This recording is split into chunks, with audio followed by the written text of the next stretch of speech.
Assalamualaikum warahmatullahi wabarakatuh. Perkenalkan, nama saya Baskoro Nugroho Putro, NIDN 0728068901.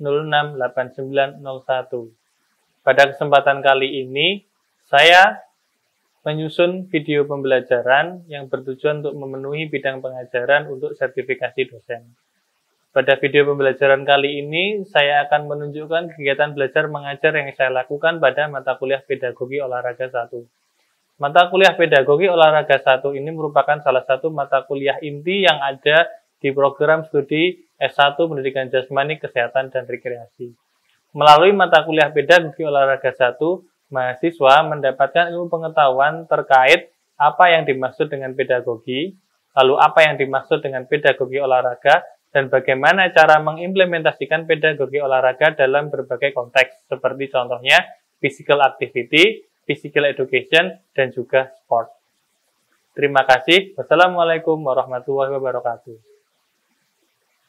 Baik, selamat siang. Assalamualaikum warahmatullahi wabarakatuh.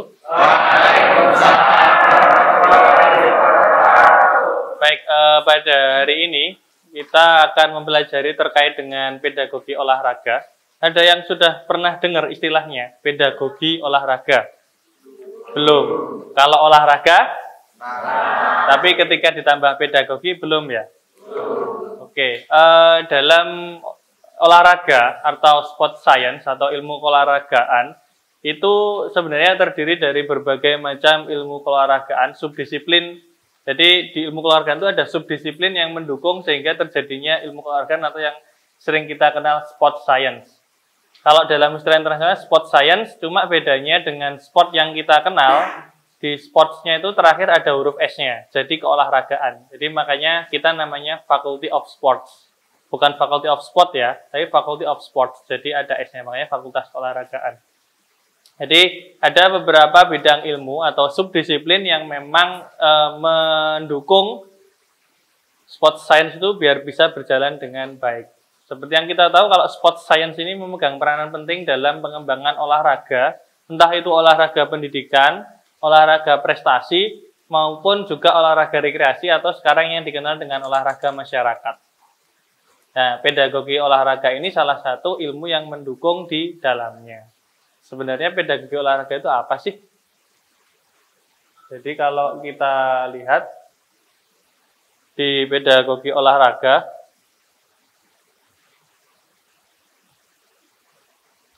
nah ini ada istilah dalam Yunani kuno. Yunani kuno ini punya peranan penting dalam perkembangan di olahraga dunia ya. Mulai dari kayak kata gimnastik, lalu ada kata-kata lain yang memang sekarang digunakan, yang sampai sekarang digunakan untuk istilah di dunia olahraga modern, ternyata termasuk sampai ke pedagogi. Nah, kita bahasnya pedagogi dulu, belum ke pedagogi olahraga atau sports pedagogi, tapi kita ke pedagogi secara umum terlebih dahulu. Kata pedagogi ini muncul pertama kali di Yunani kuno, yang memiliki arti orang tua yang mengawasi anak-anak atau pemuda mulai dari dia berangkat sampai pulang dari sekolah, termasuk dengan kegiatan proses di sekolahnya terlebih dahulu. Saya nggak punya gambaran yang pasti apa sih yang dilakukan sama mereka sampai harus mengawasi dan kondisi apa yang dihadapi, kenapa kok sampai perlu orang tua untuk mengawasi anak-anak atau pemuda ini mulai dari berangkat dari rumah ke sekolah lalu pulang lagi dan sampai memastikan mereka mendapatkan apa di sekolah. Tapi yang jelas itu memberikan gambaran bahwasanya sangat diperlukan peran orang tua untuk mendidik anaknya. Orang tua di sini bukan hanya sekedar ayah, ibu, Pak D, Bude, atau mungkin kerabat yang lebih tua dari kita, tapi lebih kepada orang yang usianya memang jauh lebih tua dari kita dan memang punya tanggung jawab untuk melakukan proses pendidikan atau pembelajaran ke orang yang lebih muda. Contohnya saya ke kamu. Tapi kalau dalam konteks ini kita sudah bukan pedagogi ya. Karena kamu kan bukan anak-anak. Kamu mau disebut anak-anak? Nggak mau kan ya, makanya. Hanya sampai pada level sekolah menengah atas. Jadi guru itu termasuk dengan orang dewasa yang ada di PowerPoint yang saya tunjukkan. Tapi dalam konteksnya yang dunia modern ini sudah berubah total. Artinya sudah nggak harus mengantarkan dari sekolah, dari rumah ke sekolah itu termasuk pedagogi? Tidak, tapi lebih kepada prosesnya ketika dalam lingkungan pembelajaran di sekolah atau mungkin di tempat lain yang memang terjadi proses pertukaran ilmu antara guru, pendidik, mentor, atau guru les, atau pelatih, mungkin itu juga bisa karena nanti kita sebut pedagogi ke anak didik, entah itu dalam konteks siswa, atlet, ataupun juga murid les. Jadi dalam dunia modern, pedagogi ini proses terjadinya sudah dipersempit, tidak mulai dari rumah ke sekolah, tapi memang benar-benar di sekolah atau tempat lain yang memang terjadi proses pendidikan atau pertukaran ilmu. Tapi istilah ini mengilhami kenapa sih kok disebut dengan pedagogi dan subjeknya siapa, objeknya siapa maksud saya. Nah, pertanyaannya, kenapa kok harus ada yang namanya pedagogi? Kenapa kok gak mendidik itu mendidik aja? Toh sama saja membuat seseorang dari yang mungkin di bawah standar menjadi di atas standar. Nah, ternyata kenapa kok diperlukan suatu pendekatan khusus yang diberi nama oleh pedagogi? Ternyata ada perbedaan karakteristik yang mendasar antara anak dan orang dewasa. Kalau dilihat dari jumlahnya, karakteristik anak ini kayaknya kok lebih ribet gitu loh, ngurusi anak ketimbang ngurusi orang dewasa. Yang dewasa cuma punya 3 karakteristik dari jumlah kuantitasnya, yang anak sampai ke 11. Dan itu pun beberapa hal sepertinya kalau dibandingkan dengan orang dewasa itu kayak nggak relate gitu loh. Kayak apa sih kok kayak gitu banget? Karena memang untuk ukuran orang dewasa cara berpikirnya memang sudah lebih komprehensif dibanding dengan anak-anak. Iya, benar. Ada istilah lain yang mungkin bisa nanti kalau kamu misal baca literatur lain, sedangkan ada istilah lain yang menyebutkan didaktik, atau kalau dalam bahasa Inggrisnya didaktik, tapi kayaknya yang terakhir diganti dengan C, itu hampir sama dengan pedagogi. Di mana definisinya ya ilmu pengetahuan atau pekerjaan yang mengajar, kaitannya mengajar, cuma yang didaktik dalam lingkup formal. Jadi dalam beberapa referensi yang membahas tentang didaktik itu seperti ini namanya didaktik, di sekolah didaktik. Sedangkan pedagogi itu sifatnya lebih luas. Orang tua yang sedang mendidik anaknya di rumah, lalu orang tua teman yang sedang memberikan informasi ketika bermain dengan temannya. Jadi misal kamu punya anaknya main sama anak temanmu, orang tua temannya ini ngasih informasi, lah itu pedagogi. Karena terjadi tidak hanya di sekolah, tapi dalam lingkungan di luar rumah, di luar sekolah, bahkan di rumah itu sendiri. Nah, bedanya ketika kita menyebut teaching dalam istilah pedagogi dan teaching dalam istilah didaktik, teaching pada dalam pedagogi itu merujuk pada suatu hal yang seperti guru, pendidik. Nah, kalau yang didaktik pada subjek tertentu sudah terspesialisasi. Jadi semua guru itu disebut, semua pendidik itu disebut, di dalam pedagogi itu disebutkan seperti itu, semua pendidik itu masuk dalam lingkup pedagogi, tapi kalau dalam didaktik hanya dalam konteks tertentu. Pernah dengar enggak? Kalau di basket ada yang namanya pelatih khusus dribble. Kalau di cabur lain ada enggak yang pelatih khusus gitu? Ada enggak? Ada ya. Nah, itu masuk dalam konteks didaktik. Atau mungkin dalam pelajaran yang sifatnya teori, khusus bagian sing hitung pajak atau hanya mempelajari Microsoft Excel atau hanya mempelajari software tertentu, itu namanya didaktik. Tapi ini hanya sebagai pengetahuan saja. Yang jelas pedagogi dan didaktik ini merupakan suatu pendekatan yang digunakan untuk mendidik anak. Ini pedagogi dan didaktik. Jadi kenapa kok tadi disebut dengan ilmuwan dan kenapa kok disamakan dengan didaktik? Karena ini merujuk kepada kata-kata atau istilah yang disebut dengan art of teaching. Art of teaching ini merupakan seni dari mengajar, di mana itu ada kaitannya bagaimana caranya meningkatkan efisiensi dan efektivitas dalam mentransfer ilmu. Jadi kalau dulu mungkin awal dulu banget dosen-dosen itu ketika ngajar, mungkin kamu datang udah ada LCD ya. Dulu itu malah pakai OHP. OHP itu ya overhead projector, di mana kita nulis PowerPoint, bukan PowerPoint, dulu belum ada PowerPoint. Nulisnya ada kayak kertas, tapi bening, plastik berukuran kertas tapi bening. Nah itu di situ saya sebagai mahasiswa menuliskan apa yang ingin dipresentasikan tuh di kertas tersebut pakai spidol, lalu ditembakin ke layar. Ya OHP. Bahkan jauh sebelum itu ya nggak ada apa-apa ya, cuma ngobrol aja, cuma ngasih fotokopian gitu aja. Dan seiring berjalannya waktu untuk meningkatkan efisiensi, muncullah alat-alat pembelajaran yang mendukung untuk peningkatan efisiensi dan efektivitas dalam belajar. Termasuk juga dengan gaya mengajar, metode mengajar, termasuk nanti yang akan kita lakukan, ya bekerja kelompok, memecahkan masalah, lalu menuangkan dalam bentuk karya. Nih, jadi didaktik, dan proses didaktik ini ternyata ada sisi lain yang perlu kamu ketahui, bahwasanya ketika kita ngajar itu ternyata tidak semua, ketika nanti kita ngajar, tidak semua peserta didik itu menyetujui itu.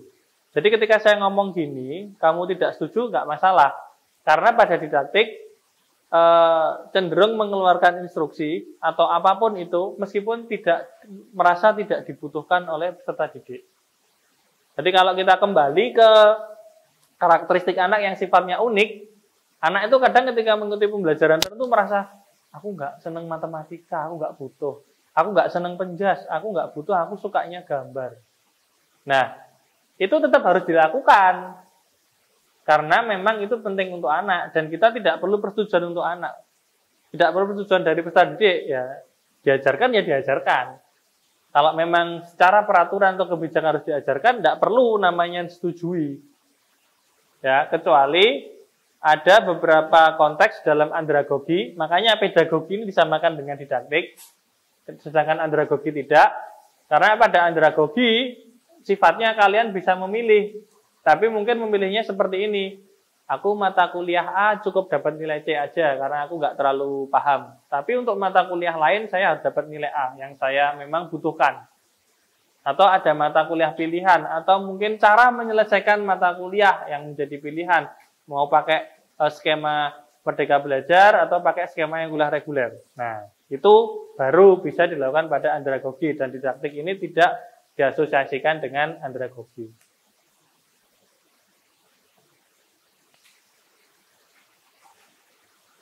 Yang berikutnya, ini fenomena yang ada di pedagogi. Jadi kalau kamu lihat di sini, itu ternyata pedagogi itu kenapa kok tadi diartikan tidak hanya di sekolah, karena memang kita mempersiapkan peserta didik itu bagaimana caranya untuk hidup dengan baik di masyarakat.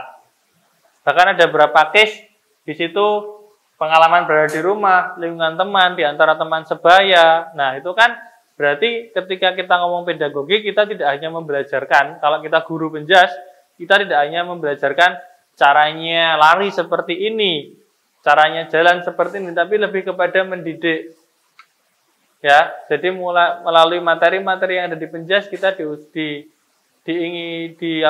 target untuk mendidik sehingga mereka bisa hidup dengan baik di tengah masyarakat. Ini kalau kamu lihat.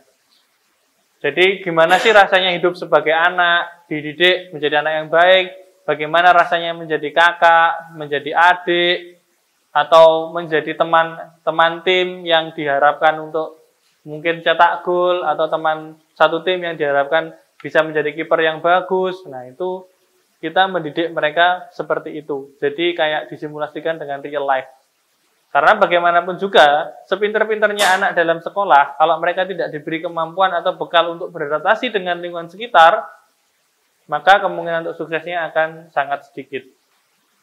Karena dia tidak bisa menjalin komunikasi yang baik dengan lingkungan sekitar.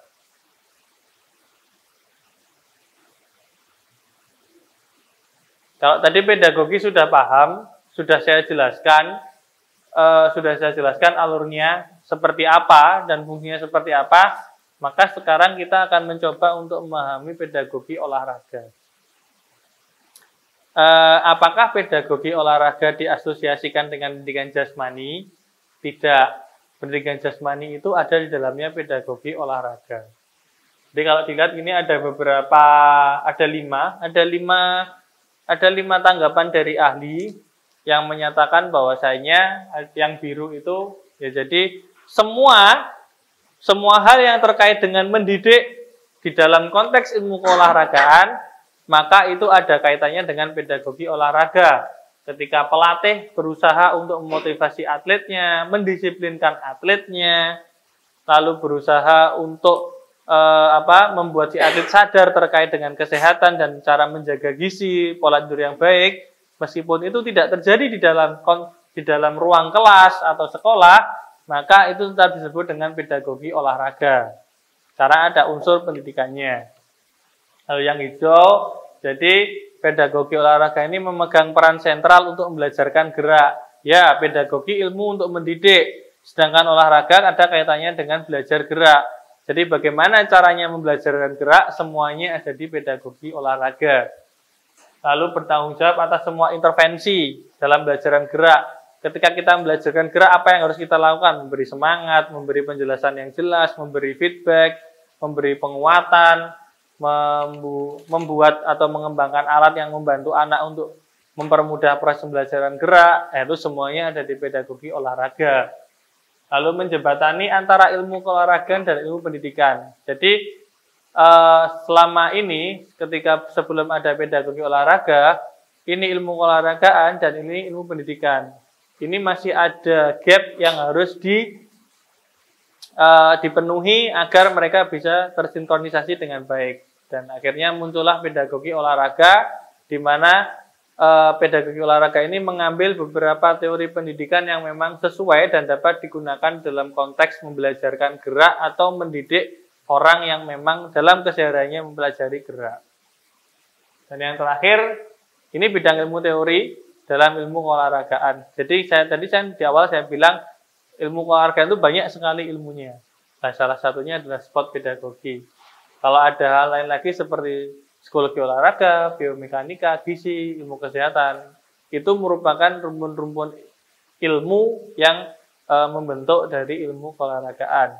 Dan pedagogi olahraga ini peranannya juga nggak kalah pentingnya dengan ilmu-ilmu yang saya sebutkan tadi.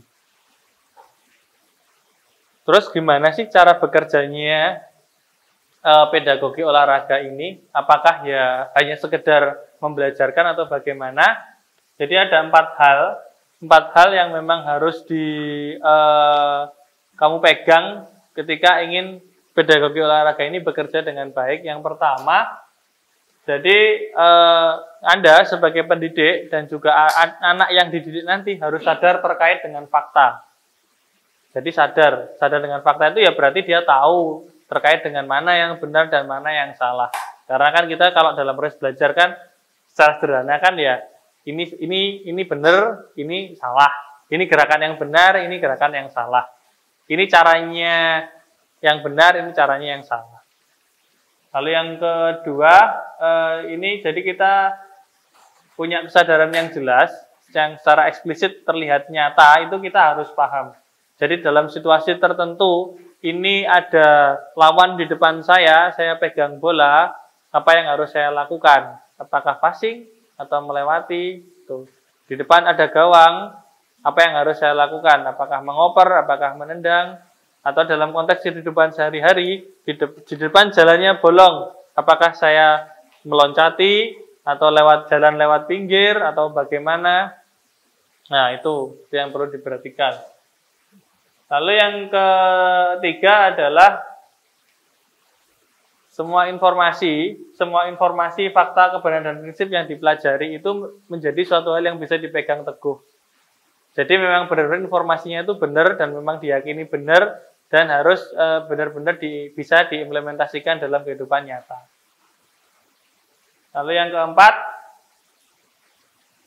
dengan menjalin hubungan dengan siswa, kamu akan menjadi akrab dan akan lebih akrabnya dalam konteks murid dengan siswa, pendidik dengan yang dididik ya, bukan terus melebihi batasan tersebut sehingga terkesan seperti dengan teman, enggak, tapi tetap ada batasannya. Jadi dengan cara itu pemahaman menjadi lebih mudah untuk diperoleh. Lalu yang value-nya, yang kita ketahui dalam pembelajaran penjas, atau di sini pedagogi yang dilaksanakan oleh pedagogi olahraga, seringkali kita menemui orang dengan standar yang berbeda. Mungkin kalau kamu yang di sini semua punya keterampilan psikomotor yang hampir sama. Ya kan, maksudnya lari sama-sama cepatnya, mungkin se-volley, kalaupun nggak bisa ya tetap gerakannya hampir-hampir sama. Tapi nanti ketika kamu dalam konteks penjas, atau mungkin kamu balik ke zaman SD-mu dulu, pasti akan ada anak yang benar-benar nggak bisa. Ya kan ya? Nah itu tugasmu sebagai guru, bagaimana caranya dia harus tetap diterima dalam kelas. Dia tidak boleh menjadi orang yang menjadi sasaran kayak bullying dan lain-lain. Jadi secara value, pedagogi olahraga ini mengajarkan bahwasanya kamu harus punya punya prinsip yang bisa menerima standar orang lain.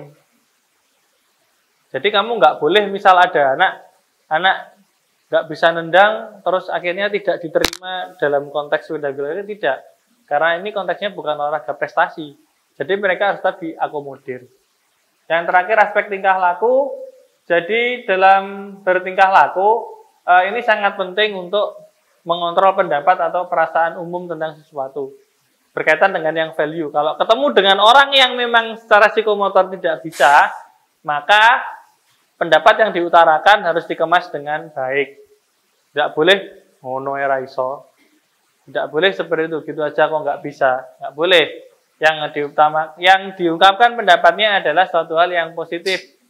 Itu sudah bagus, mungkin bisa dicoba lagi nanti. Tuh. Lalu yang terakhir, gestur fisik. Gestur fisik itu ketika berinteraksi, kamu harus ya orangnya welcome. Masa tiba-tiba kayak saya ini gestur fisiknya ngajar, terus tiba-tiba mengancungkan gestur gini, kan ya bukan gestur yang baik, ya kan? Jadi tiba-tiba ngajar ngomong terus habis itu kayak mau ngejak gelut, jadi, nah itu dalam pedagogi olahraga itu tidak diperbolehkan. Jadi gestur yang baik, bagus, ya semangat, nah itu. Jadi ada beberapa gestur baik yang memang harus kamu pelajari agar siswa ini bisa bisa dengan mudah untuk menyerap apa yang kamu sampaikan. Baik, saya kira ini cukup untuk pengantarnya. Kita bagi kelompok. Kita bagi kelompok seperti yang saya janjikan tadi. Kita bagi menjadi 8 kelompok ya.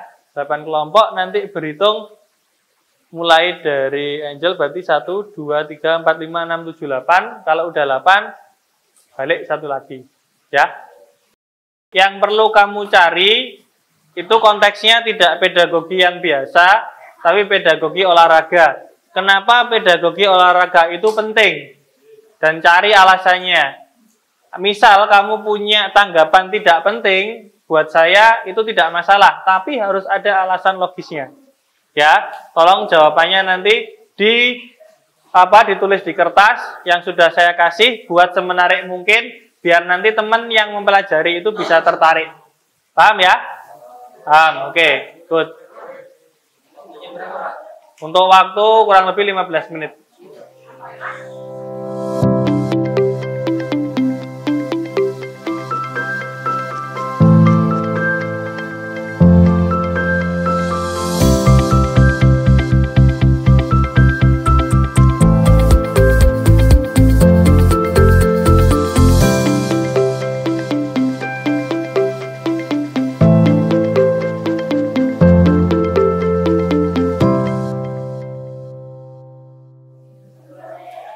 Dari kelompok 4 ya? Ayo, silahkan. Dari kelompok 4. Assalamualaikum warahmatullahi wabarakatuh. Waalaikumsalam warahmatullahi wabarakatuh. Perkenalkan, kami dari kelompok 4 dengan saya sendiri, Malik Abdul Aziz, dan teman saya, Maharing Niasa, beserta Hafiz, Mahmud, dan Ari.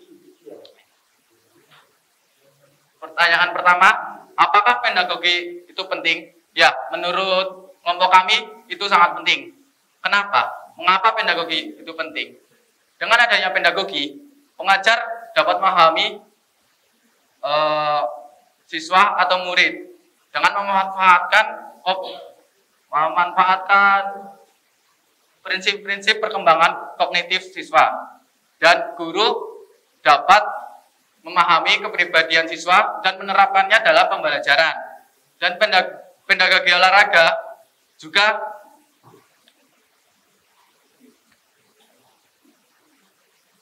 merupakan disiplin ilmu olahragaan yang sangat berpotensi masih melambat perkembangannya. Jadi dengan adanya pedagogi olahraga dapat pengajaran olahraga dapat diperbaiki lebih baik lagi dan siswa juga dapat memahaminya lebih mudah. Jadi secara teratur, sistematis. Oke. Baik, sekian penjelasan dari saya. Terima kasih. Wassalamualaikum warahmatullahi wabarakatuh. Waalaikumsalam warahmatullahi wabarakatuh. Tepuk tangan dulu.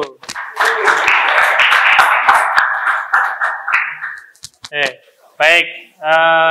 Terima kasih untuk presentasinya.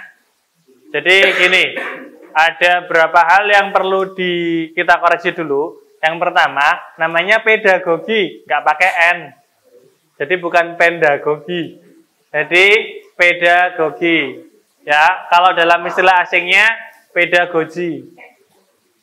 Tuh. Terus yang kedua, ada beberapa istilah yang perlu kalian pahami dalam konteks pembelajaran. Ketika kita menyebutkan itu mata pelajaran atau pembelajaran, maka kita tidak menggunakan istilah olahraga, tapi kita menggunakan istilah pendidikan jasmani. Tapi nggak apa-apa, tadi presentasinya udah bagus, artinya kamu sudah menyatakan atau mengutarakan persepsimu terkait kenapa itu penting, dan saya yakin kelompok yang lainnya juga setuju, karena beberapa hal yang disampaikan memang sifatnya positif. Ya. Terkait dengan istilah, itu tolong dipahami, karena jangan sampai kamu sebagai orang yang paham, nanti tetap menggunakan istilah yang sama dengan orang awam. Jadi kalau kamu main ke sekolah, terus ketemu dengan wali murid, mereka akan menyebutnya dengan mata pelajaran olahraga. Sedangkan mata pelajaran olahraga itu tidak ada. Yang ada adalah pendidikan jasmani. Ya, kamu harus tahu itu. Ya, jadi ketika dalam konteks belajarkan, dengan mengaplikasikan pedagogi, maka itu konteksnya dalam pendidikan jasmani. Baik, kenapa kok pedagogi itu penting? Tadi beberapa hal sudah dijawab. Yang jelas kenapa penting, orang itu tidak bisa serta-merta datang ke kelas, lalu menginformasikan sesuatu yang baik kepada siswa, tanpa ada strategi, model, atau tujuan yang sudah direncanakan sejak awal. Jadi kalau ada orang bilang semua orang bisa jadi guru, saya kurang setuju. Semua orang bisa jadi pendidik, saya kurang setuju. Kenapa? Ketika kamu menjadi guru, ketika kamu menjadi pendidik, setidaknya kamu harus tahu tujuannya apa. Nah, ini pedagogi ini yang akan mengajarkan bagaimana caranya menetapkan tujuan, bagaimana caranya mengatur strategi, bagaimana caranya melakukan pendekatan kepada peserta didik yang akhirnya terjadi peningkatan efisiensi dan efektivitas dalam pelaksanaan pembelajaran. Jadi memang ini penting banget. Penting banget. Meskipun ini kadang jarang untuk disebut atau jarang untuk disentuh, ini tetap penting. Karena apa? Ketika kamu memutuskan menjadi guru, pelatih, atau dalam profesi lain, tetapi tetap ada proses transfer ilmu, maka pedagogi olahraga merupakan suatu hal yang wajib dipelajari. Sampai sini ada pertanyaan? Cukup? Baik, sudah jelas ya terkait dengan pedagogi olahraga? Oke, kalau sudah jelas, minggu depan kita akan membicarakan terkait dengan penggunaan pedagogi olahraga dalam konteks physical activity atau aktivitas fisik. Jadi nanti akan ada caranya penggunaan pedagogi olahraga dalam physical activity, physical education, sama yang olahraga yang sifatnya prestasi. Ya, kalau ini kan sudah pengantarnya, sudah jelas, semua sudah setuju, kita sudah punya persepsi yang sama, bahwasanya pedagogi olahraga adalah suatu hal yang penting. Mulai next week, kita belajar bagaimana cara mengimplementasikannya dalam ranah-ranah tertentu. Terima kasih, kuliah saya tutup. Assalamualaikum warahmatullahi wabarakatuh. Waalaikumsalam warahmatullahi wabarakatuh.